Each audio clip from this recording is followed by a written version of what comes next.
mu mel ni mbokk mi moom dafay laaj ci wàllu wadifa mu ne ndax moom dafay liggéey te 3 heures lay dugg fa muy liggéeyee balaa faa génn itam 3 heures ci guddi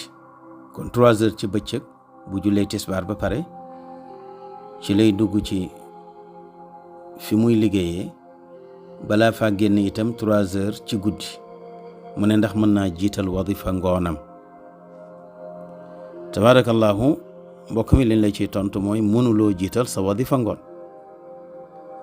parce que guddi gi yëpp waxtu la te bu fekkee 3 heures ngay wàcc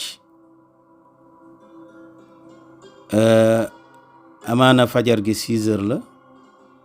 wala mu di 5 heures kon boo wàccee 3 heures jàppal ne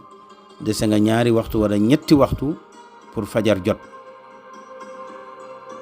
te wadifa ngoon wi mu ngi commencé ci ginnaaw tàkkusaan ba fajar loolu mooy waxtu wi kon nag guddi gi yëpp waxtu la bu dee wadifa ngoon bi bu dee wadifa suba gi bëccëg bi yëpp waxtoom la wadifa ngoon bi guddi gi yëpp waxtoom la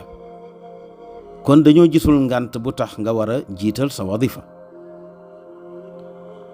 bu fekkonte ne xëy na maanaam kuy tukki la nga xam ne parce que boo demee ci masala bi li ci Cheikh Omar Fouti wax mooy may neen kiy tukki nga xam ne bu jullee tisbaar lay tukki waaye balaa wàcc gannaaw fajar kooku may neen ko mu jiital wadifa ngoonam